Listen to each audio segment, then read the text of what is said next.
बिस्मिल्लाहिर्रहमानिर्रहीम। आज सुबह से एक प्रपोजिशन पे मुझे काम करना पड़ा। वो प्रपोजिशन इस तरह से थी कि एक शख्स ने कुछ प्रॉपर्टी खरीदी और एग्रीमेंट टू सेल जो है वो उस शख्स ने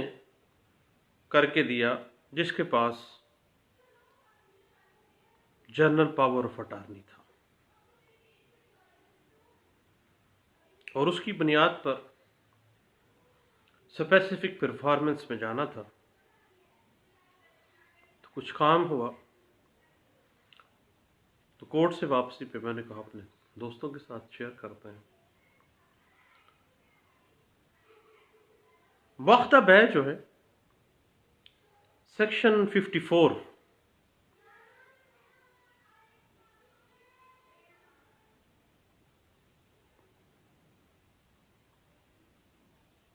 कहता है कि किसी भी अराजी को, किसी भी जगह को बह करने का मुआहदा, जिसको एग्रीमेंट टू सेल कहते हैं, वो दस्तावेज है जिसकी रूह से जायदाद की मुंतकली अमल में आएगी अगर मुआहदा बै में, मुआहदा बै की definition section 54 transfer of property act जो है वो हमें दे रहा है। और अगर मुआहदा बै एग्रीमेंट टू सेल में तयशुदा शराइत से कोई फरीक भी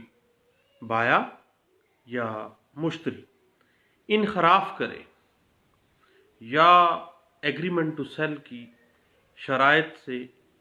के अंदर कोई तब्दीली करे, मुकर जाए, तो वो एग्रीमेंट टू सेल जो है वो मनसूख समझा जाएगा। और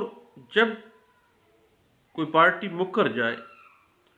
तो उसकी बुनियाद पर दावा तामील मुख्तस जो है, स्पेसिफिक परफॉर्मेंस का जो दावा है, जो अंडर स्पेसिफिक रिलीफ एक्ट 1877 के तहत आपने करना है, उसमें बतौर प्लेंटिफ आते हुए आपको ये जाहिर करना होगा कि आप अपने हिस्से का बतौर मदई मुकदमा अपने हिस्से का मुआहदा पूरा कर चुके हैं या अपने हिस्से का मुआहदा, अपनी पार्ट परफॉर्मेंस फुलफिल करने के लिए तैयार हैं। इस कानूनी नुक्ते को डिस्कस किया गया था 2004 CLD पेज है 343 के अंदर। स्पेसिफिक रिलीफ एक्ट 1877 जितने भी उसमें सिविल सूट्स होते हैं, सिविल कोर्ट्स के अंदर किए जाते हैं, क्योंकि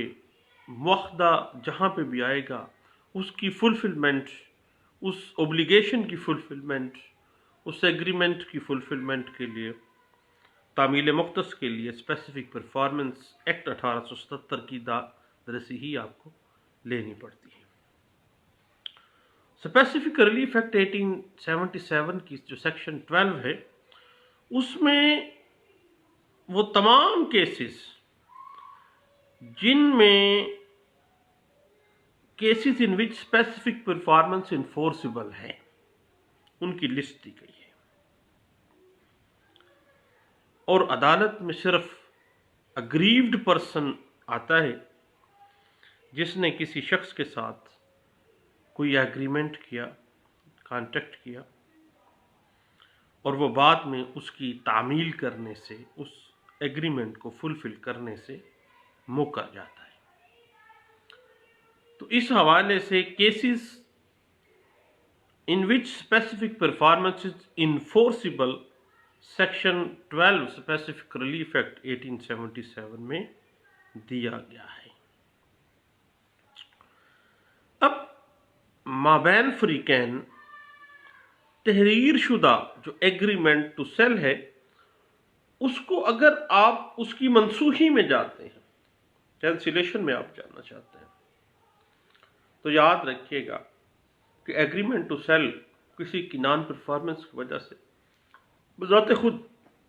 मनसूख नहीं हो जाता। मुख्ता बै में ये लिख देना कि मुश्तरी सालम ज़र बै अदा कर चुका है, तो ये बै नहीं बन जाती, क्योंकि वो तो एग्रीमेंट टू सेल में आपने टोटल अमाउंट की रिसीप्ट बनाई है, वो सेल नहीं है, ना वो सेल डीड का दर्जा हासिल कर सकती है। ये सिर्फ और सिर्फ एग्रीमेंट टू सेल ही रहेगी। और एग्रीमेंट टू सेल उस जायदाद के अंदर, जिस जायदाद की बाबत एग्रीमेंट टू सेल किया गया, उसमें 1% भी राइट क्रिएट नहीं करती, कोई हक पैदा नहीं हो जाता। इस हवाले से एक लैंडमार्क जजमेंट है, याद रखिएगा 2005 MLD पेज है 1278 में इस बात को वाज़ेह किया गया था। बड़ा अहम नुक्ता है कि जब आप स्पेसिफिक परफॉर्मेंस सूट फाइल करते हैं तो उसमें बतौर मदई आप जो कॉन्ट्रैक्ट की शराइत हैं, उन शराइत मुआहदा से बाहर नहीं जा सकते। जो मुआहदा का स्कोप है आप उस स्कोप से बाहर नहीं जा सकते, और सिर्फ उसी हद तक दावा तामील मुख्तस होगा जो मुआहदा बै में दर्ज किया गया है।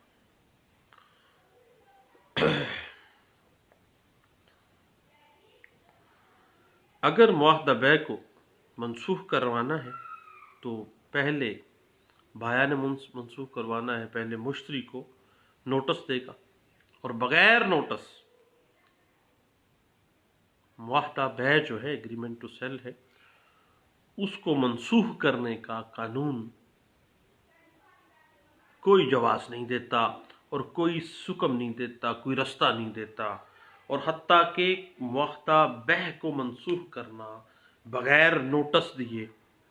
दूसरी पार्टी को, कानून इसको तस्लीम ही नहीं करता। ये बात इंटरप्रेट हुई 1992 MLD पेज है 1345 में। उसके बाद जहां मुआहदा बै में जो बाया है उसको जो राइट मिला है वो बजरिया जनरल पावर ऑफ अटार्नी मिला है, देन इस हवाले से अगर मुख्तार आम ने मुआहदा बै किया है तो वो मुआहदा बै करने की वजह से जो पावर ऑफ अटार्नी देने की बिना पे एजेंसी क्रिएट की गई है वो मनसूख तो नहीं होती। इस हवाले से एक लैंडमार्क जजमेंट है कराची हाई कोर्ट की, जिसमें बहुत तफसील से डिस्कस किया गया था। वो PLJ 1994 Karachi high court page 15 के अंदर इस बात को डिस्कस किया गया था। जब आप मुआहदा बै की कैंसिलेशन में जाते हैं तो सिर्फ उसी वक्त मुमकिन है जब ये अगेंस्ट द पब्लिक पॉलिसी है और किसी कानून को ख़त्म करने के लिए है, और कोई ऐसी शिक उसमें है जो फुलफ़िल नहीं की गई और वो फुलफ़िल नहीं हो सकती है। इस हवाले से PLD 1981 Karachi high court page 170 के अंदर इस बात को वाज़ेह किया गया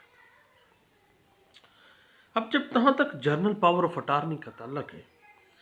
तो ये एक ऐसा डॉक्यूमेंट है जो रजिस्टर्ड होना चाहिए। सिर्फ नोटरी पब्लिक से तस्दीक करवाने से ये रजिस्टर्ड नहीं होता। आमतौर पे हमारे यहाँ से होता है पावर ऑफ अटार्नी बनवाई, नोटरी पब्लिक से तस्दीक करवा दिया, नहीं,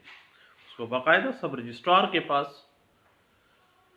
बतौर डॉक्यूमेंट उसको रजिस्ट्रेशन उसकी मैंडेटरी है, उसके बगैर उसकी कोई कानूनी हैसियत नहीं है। इस हवाले से सुप्रीम कोर्ट ऑफ पाकिस्तान की एक लैंडमार्क जजमेंट है PLD 2003 supreme court of Pakistan page 159 में इस बात को डिस्कस किया गया था। मुख्तारनामा आम जनरल पावर ऑफ अटार्नी एक ऐसा डॉक्यूमेंट है जो फाइनेंशियल ऑब्लिगेशंस को क्रिएट करता है। चूंकि फाइनेंशियल ऑब्लिगेशन की जहां पे भी बात आ गई یاد رکھیے گا کہ دو گواہان حاشیہ، مارجنل وٹنسز جن کو ہم کہتے ہیں، ان کے دستخط ہونا مینڈیٹری ہیں۔ دو گواہان نے ان فائنینشیل ٹرانزیکشن کی تصدیق کرنی ہے، اور شہادت جب آئے گی اسپیسیفک پرفارمنس کے حوالے سے تو اس میں بھی دو گواہان کی تصدیق جو مارجنل وٹنسز ہیں وہ لازمی کریں گے، اور اس جنرل پاور آف اٹارنی کی روح سے پرنسپل جو جنرل پاور آف اٹارنی میں جو کچھ اسپیسیفک ورک یا اسپیسیفک اتھارٹی دے رہا ہے کرنے کے لیے اپنے اٹارنی کو، اپنے مختار کو بطور پرنسپل، تو وہ اس اٹارنی کو کچھ اختیارات دے دیتا ہے۔ اب بات ہو رہی تھی اسپیسیفک ریلیف ایکٹ 1877 کے حوالے سے۔ سیکشن 12 سے لے کے سیکشن 30 اسپیسیفک ریلیف ایکٹ 1877 جو ہیں وہ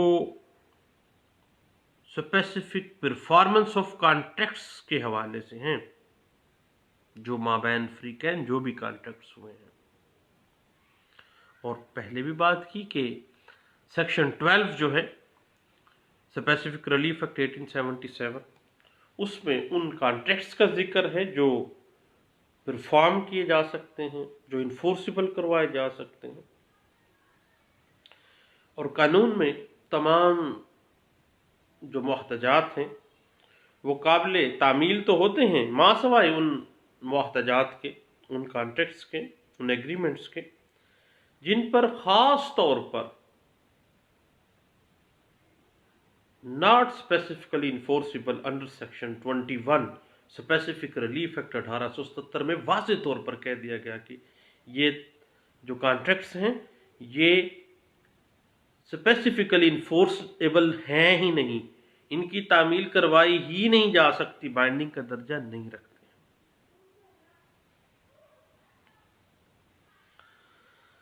لیکن یاد رکھیے گا اس سے بالکل آگے سیکشن 21 کے بعد سیکشن 22 اسپیسیفک ریلیف ایکٹ 1877 آ جاتی ہے۔ اس میں خاص طور پہ کہا گیا تھا کہ جو اسپیسیفک پرفارمنس کے سوٹس فائل کیے جائیں گے انڈر اسپیسیفک ریلیف ایکٹ 1877، اس میں ڈگری جاری کرنے کا جو اختیار ہے اس میں عدالت پابند نہیں ہے، اور صرف اس وجہ سے دعوے میں ڈگری صادر ہونی چاہیے کہ یہ بات ذہن میں رکھیے گا کہ یہ جو اختیار ہے اسپیسیفک پرفارمنس کا that is 110% discretionary power of the civil court.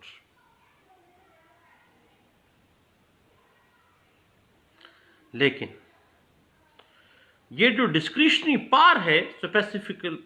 Performance کے سوٹس میں، عدالت نے اس پار کو، اس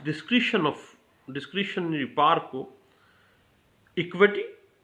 اور بیسک جو fundamental principles of justice and law ہیں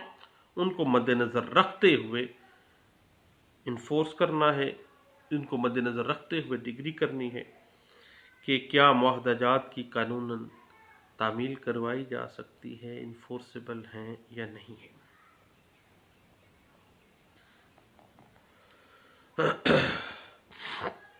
جب بھی ہم اسپیسیفک ریلیف ایکٹ 1877 کے تحت کوئی اسپیسیفک پرفارمنس کا دعویٰ دائر کرتے ہیں تو اس میں سب سے جو اہم چیز ہے وہ یہ دیکھنا ہے کہ جو ایگریمنٹ ہے، ایگریمنٹ ٹو سیل جو ہے، کیا اس میں کوئی ایسا لکونہ تو نہیں ہے جو سیکشن 21 جو کہ کانٹیکٹس اسپیسیفکلی ناٹ انفورسیبل ہیں ان میں تو نہیں فال کر رہا۔ اور عام طور پر بعض دفعہ جو ایگریمنٹ ٹو سیل ہے وہ جنرل پاور آف اٹارنی کے ذریعے کیا گیا ہوتا ہے۔ ایک بندے نے جنرل پاور آف اٹارنی لے لی، اب وہ آگے پراپرٹی سیل آؤٹ کر رہا ہوتا ہے، اور اگر اس بنیاد پر، اس ایگریمنٹ ٹو سیل کے اوپر जब आप स्पेसिफिक परफॉर्मेंस सूट फाइल करते हैं और मुद्दा अलय इस एग्रीमेंट टू सेल को तस्लीम ना करे और उसमें वजह ये बयान करता है कि उसने जो जनरल पावर ऑफ अटार्नी है कभी दी नहीं है, मुकर्रर ही नहीं किया है, उसने अटार्नी को कभी मुकर्रर किया ही नहीं गया है, और ना ही उसने, अगर उसने किया है तो उसमें वो ये भी प्ली बाज़ औक़ात ले लेता है कि उसने जो जनरल पावर ऑफ अटार्नी दी है उसमें कतई सूरत उसने ये अथॉरिटी नहीं दी है उसको कि वो मुआहदा बै कर सके। जब वो मुआहदा बै नहीं कर सकता उस प्रॉपर्टी को, देन वो उसने ये जो एग्रीमेंट टू सेल किया है, ये प्रिंसिपल जब कह देता है वो इनकार हो जाता है। और अब स्पेसिफिक परफॉर्मेंस में जिस बंदे ने वो एग्रीमेंट टू सेल बतौर मुश्तरी खरीद ली थी प्रॉपर्टी, अब वो बेचारा सूट में आ गया है। इस तरह से जो पावर ऑफ अटार्नी जो है वो मामला ख़राब हो जाता है, और जो प्रिंसिपल है उस जनरल पावर ऑफ अटार्नी को देने वाला मुख्तारनामा दहिंदा जो है, उसके दस्तखत और अंगूठा मुतनाज़ा हो जाता है कि वो कहता है कि जी मैंने तो ये जनरल पावर ऑफ अटार्नी दी नहीं है, या इसको मैंने कतई सूरत ये इख्तियार दिया ही नहीं था। अब अदालत उस हवाले से ये देखना होता है कि आया मुख्तारनामा आम जिसकी बिना पर मुख्तार आम जो मुकर्रर हुआ था बंदा, उसने बाया की अराजी जो लैंड है वो फरोख्त करने का बतौर मुख्तार आम मुआहदा किया था, क्या वो सही है या नहीं है। उसके बाद आ जाएगा सेक्शन 84 कानून शहादत आर्डर 1984।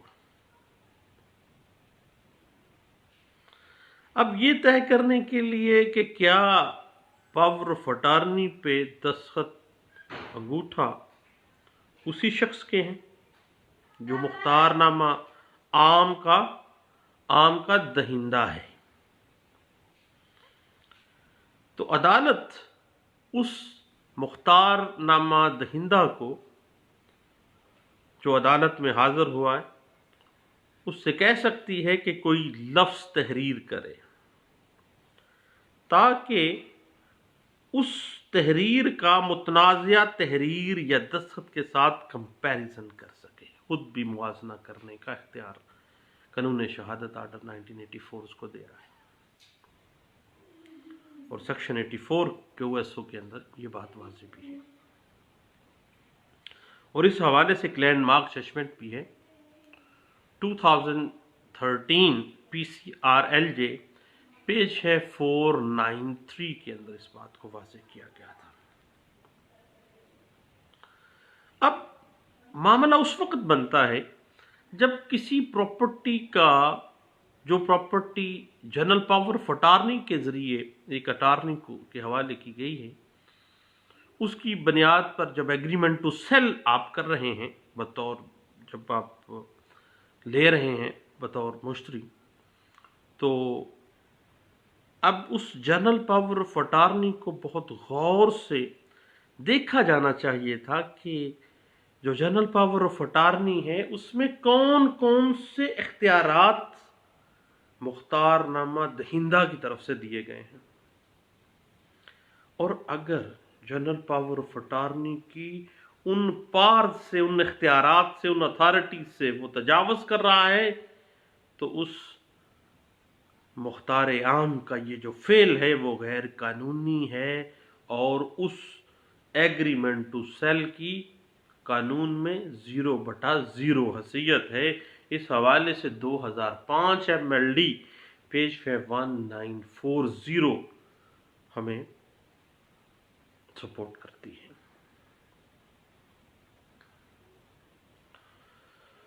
और अगर मुख्तार आम जो है اس شخص کو جس کو دیا گیا ہے، اگر وہ مختار نامہ کے اندر، جنرل پاور آف اٹارنی کے اندر دیے گئے جو اختیارات ہیں ان سے بڑھ کے کوئی کام کرتا ہے، تو پرنسپل جو دہندہ ہے، جو مختار نامہ جس نے دیا ہے، اس مختار نامہ عام کو منسوخ کر سکتا ہے، ابطال کر سکتا ہے، کیونکہ nature of general power of attorney